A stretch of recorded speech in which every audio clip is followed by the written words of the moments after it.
जय गुरुदेव। दोस्तों, बहनों और भाइयों और प्यारे सत्संगियों, ये हमारा तुम्हारा बड़ा सौभाग्य है। हम आए उस देश से जहाँ तुम्हारा धाम, और तुमको घर पहुँचाना एक हमारा काम। परम संत बाबा जय गुरुदेव ने ये बात कही कि आत्माओं को उस परमात्मा के पास ले जाने का ही इन महात्माओं का मेन उद्देश्य होता है। आपने देखा नहीं, कबीरदास आए, मोहम्मद साहब आए, ये तुम्हें उस परमात्मा से मिलाने के लिए आए। ज़्यादा लंबी दूरी नहीं होती। ये संसार होता है, ये स्थूल संसार होता है। ऊपर की सृष्टि नूरी सृष्टि होती है। 4 लोक होते हैं, जैसे लिंग लोक होता है, सूक्ष्म लोक होता है, वैकुंठ लोक होता है, कारण लोक होता है, उनसे पार सतलोक होता है, ब्रह्मलोक होता है। तो आपको चाहिए किसी महापुरुष की युक्ति लेकर आप उन लोगों को देख सकते हैं, पर वो सत्य हो, सत्य बताने वाला हो। सच बराबर तप नहीं, झूठ बराबर पाप, और जिसके हृदय साच है उसके हृदय आप। तो आपको सच पे चलना है। मैं आपको बाबा जय गुरुदेव की कही हुई कुछ बातें प्रार्थनाओं के आधार से बताता हूँ, आप उन्हें बड़े ध्यान से सुनिए। ये हमारा तुम्हारा बड़ा सौभाग्य है, हमें सच पे चलने का आज पूर्ण अधिकार है। अगर तुम सब चूक गए तो आपको 84 लाख योनियों में भ्रमण करना पड़ेगा, वहाँ बहुत यातनाएं आपको सहनी पड़ेंगी। मैं हूँ शरण में तेरी, अब क्या है नाथ देरी। आत्मा कह रही है परमात्मा से, मैं अब तेरी शरण हूँ, अब क्या है नाथ देरी। नाथ मालिक, कुल मालिक, अब क्या है देरी, कि देरी मत करो, मुझे अपने सुमरन भजन ध्यान के युक्ति देकर मुझे अपनी आत्मा को लगाओ, पार लगाओ, जहाँ वो अंडखंड का मालिक, ब्रह्मांड का मालिक, सारे चीज़ों का मालिक बैठा है, सभी धर्मों का मालिक बैठा है, जिसे हम कुल मालिक अनामी महाप्रभु कहते हैं, सब स्वरूपी कहते हैं, जिसे हम 2.5 अक्षर प्रेम का पढ़े सो पंडित होए, जिसे 2.5 अक्षर कहते हैं, वो कुल मालिक है, सभी धर्मों का एक है। भक्ति को अपनी दे दो, सदमार्ग दिखाने वाले, अपनी भक्ति को दे दो। भक्ति पता है किसे कहते हैं? भक्ति कहते हैं नाम के स्मरण को। आप हर परिवार का, समाज का काम करते हुए जय गुरुदेव नाम लेते रहिए। जय गुरुदेव नाम एक भक्ति है, एक योग है।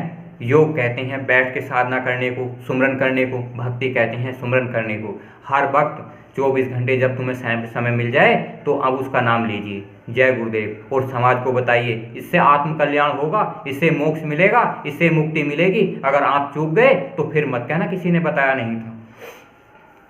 करूं वंदना मैं तेरी, जग के रचने वाले। हे वंदना करूं मैं जग के रचने वाले, जो सारे संसार का मालिक है, आत्मा उसकी ही वंदना करती हैं।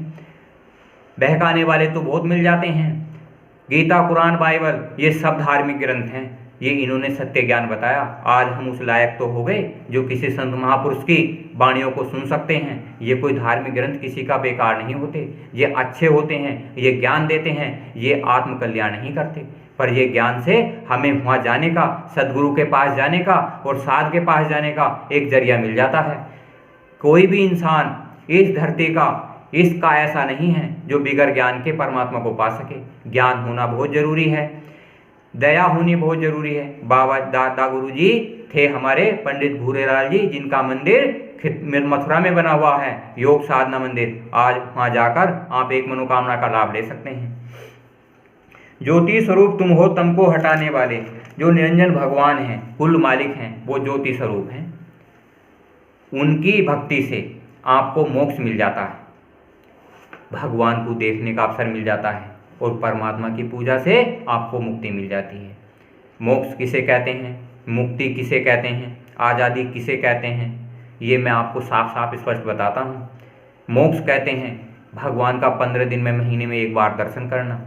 मुक्ति कहते हैं आज हम, ये आत्मा हमारा शरीर है, जिस प्रकार शरीर लेट जाता है और मर जाता है तो आत्मा निकल कर चली जाती है, उसी प्रकार किसी संत की और किसी सदगुरु की दया लेकर आत्मा परमात्मा के पास चली जाती है। जिस प्रकार शरीर से निकलती है और आज शरीर ही पड़ा रहता है, उसी प्रकार से आत्मा देखती है शरीर को साफ और स्पष्ट। महात्माओं ने कहा है जीते जी मरने की युक्ति ही महात्मा बताते हैं। तो मन को और शरीर को और आत्मा को आज ये अवसर है, आप तीनों को अमर कर सकते हो। अगर आप सदगुरु की भक्ति करोगे तो ये जीवन अमर हो जाएगा, बीमारी रहित हो जाएगा, और केवल 10% आपको भोगना पड़ेगा, और 10% का मनुष्य को पता नहीं चलता, किसी को पता नहीं चलता, आराम से भुगतवा जाते हैं। परम संत बाबा जय गुरुदेव ने कहा था अरे बच्चों, जब तुम मेरी नाम की मस्ती में जा रहे होते हो तो मैं तुम्हारे पैरों के नीचे हाथ लगा देता हूँ, कांटा भी नहीं चुभने देता। तो आपको और क्या चाहिए?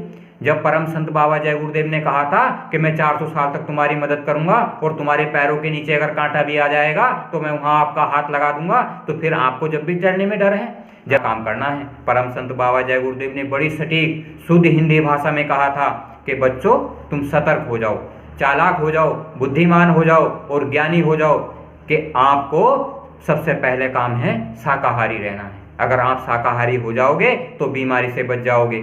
आपने देखा नहीं शाकाहारी क्या है? आज हम समाज में सब सत्संगी एक दूसरे से कह रहे हैं कि समाज से कह रहे हैं कि शाकाहारी हो जाओ। समाज वाले पता है क्या कहते हैं? भाई शाकाहारी में क्या है जो हो जाए? विचार करिए। शाकाहारी जीवन में भी मैं आपको बताता हूँ और मांसाहारी जीवन में मैं बताता हूँ कि इन दोनों में क्या फ़र्क है, तो साफ साफ स्पष्ट भाषा में बताता हूँ। आप अपने आस पड़ोस में, मोहल्ले वालों में, जितने भी मेरी वीडियो को देख रहे हैं, आप बताइए शाकाहारी का क्या मतलब है। शाकाहारी जानते हैं? शाकाहारी स्थावर खान होती है। स्थावर खान वो खान होती है जिससे पेड़ पौधे उगते हैं, जो चल फिर नहीं सकते, भगवान ने हमारे तुम्हारे लिए इस्तेमाल करने के लिए बनाए गए हैं। इनसे पता है, इनसे आदमी मर भी सकता है, इनसे आदमी पागल भी हो सकता है और ये जीवन अवर कर देते हैं। ये आपको खुद सोचना चाहिए। आपने देखा नहीं, दो फल होते हैं, मैं आपको साफ उदाहरण देके बताता हूँ। एक फल होता है अमरूद का जो आपके लिए लाभदायक है और एक फल होता है धतूरे का जो आपके लिए हानिकारक है। आपको बुद्धि होनी चाहिए कि हम धतूरा खाएं या से अमरूद खाएं। आज अगर हम अमरूद खाते हैं तो हमारे शरीर के लिए, हमारे पेट के लिए, हमारी आत्मा के लिए, हमारे मन के लिए स्वास्थ्यवर्धक है। अगर आप धतूरा खा लोगे तो आपकी बुद्धि को, आपके शरीर को और आपके मन को पागल कर देगा। तो समाज वाले कहेंगे कि शाकाहारी तो खाया था, तो फिर ऐसा क्यों हो गया? शाकाहारी में भी नियम परहेज हैं। तो हम इन चीज़ों का दवाई में इस्तेमाल कर सकते हैं। आपने देखा नहीं, धतूरा बहुत बीमारियों में काम आता है, पर किसी वैद्य की युक्ति से खा लेना चाहिए। ये आपकी बहुत सारी बीमारी दूर कर देता है। अगर हम दवाई के रूप में धतूरे का इस्तेमाल करेंगे तो ये हमारा जीवन अजर और अमर कर देगा। आपने रामायण में नहीं देखा, जब लक्ष्मण को बाण लगा था तो वो मूर्छित हो गए थे। हनुमान जी संजीवनी बूटी लेकर गए थे। संजीवनी बूटी वो बूटी थी जो स्थावर खान में थी, उसकी जड़ी बूटी लाके लक्ष्मण को दी गई थी, तो वो लक्ष्मण जीवित हो गए थे। इसी प्रकृति में बहुत सारी चीज़ें हैं। इसी प्रकार से दोस्तों, मित्रों, भाइयों और बहनों और प्यारे सत्संगियों, मैं आपसे बताना चाहता हूँ, ये चीज़ स्थावर खान वो खान होती है जो आपको अजर और अमर कर सकती है।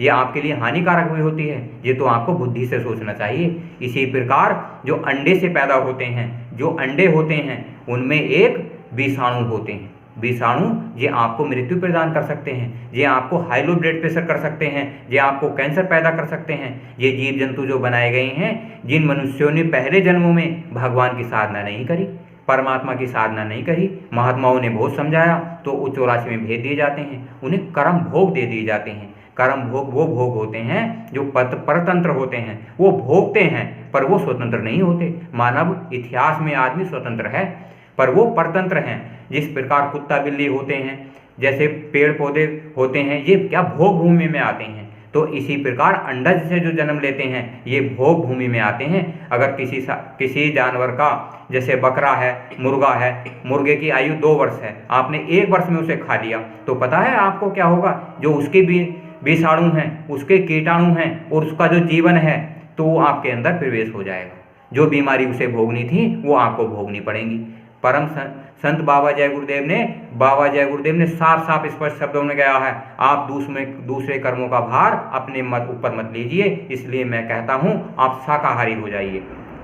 शाकाहारी जीवन है, शाकाहारी पेड़ पौधे हैं, आप आलू हैं, टमाटर हैं, फल हैं, सब्जी हैं, आप उनका इस्तेमाल कर सकते हो। वो आपके लिए बनाए गए हैं। आलू स्वयं आलू को थोड़ी खाता है, सेब स्वयं सेब थोड़ी खाता है, ये तो आपके खाने के लिए बनाए हैं। पर जीव जंतु जितने भी होते हैं ये एक दूसरे को खाने के लिए बनाए हैं।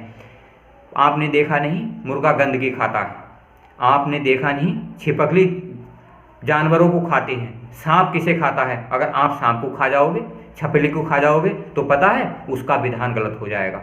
आप उसके विधान को तोड़ोगे वो आपको निस्तो नाबूद कर देगा। तो कौन? वो भगवान, वो जो सभी धर्मों का एक है, जो सताएगा जीव को वो उसे सताएगा। आपको चाहिए निर्मल और पवित्र आधार, इस सत्संग का आधार। सत्संग सर्वोपरि होती है। जब तक सत्संग आपको सर्वोपरि सत्य नहीं मिलेगा तो आपको उस परमात्मा का आधार नहीं मिलेगा, आपको उसको भगवान का आधार नहीं मिलेगा। ये आपका बड़ा सौभाग्य है। कलयुग केवल नाम आधारा और सुमर सुमर नर उतरे ही पारा। ये आपको सोचना चाहिए 1 घंटा शाम को बैठकर कि हमें क्या करना चाहिए। आप बाबा जय गुरुदेव के आश्रम पे जाइए, वहाँ से माथा टेकिए, वहाँ से एक जैकेट लेकर आइए, एक मनोकामना पूर्ति का लाभ लेकर आइए और फिर बाबा जी का अपने घर परिवार में एक झंडा लगाइए, जैसे आप दुनिया वाले कहें कि ये जय गुरुदेव का झंडा है। बाबा जी ने कहा था सभी संस्थाएं जय गुरुदेव के झंडे के नीचे आ जाएंगी। आपने देखा नहीं? जो सच होगा, सच तो सबके लिए सच है और झूठ सबके लिए झूठ है। आपने देखा नहीं इस समाज में कितने महात्मा हैं? आपने बूझना होना चाहिए, बूझना चाहिए उनसे कि आपने कभी भगवान देखा है, परमात्मा देखा है? जब आपने खुद उन्होंने नहीं देखा तो वो आपको क्या दिखाएंगे?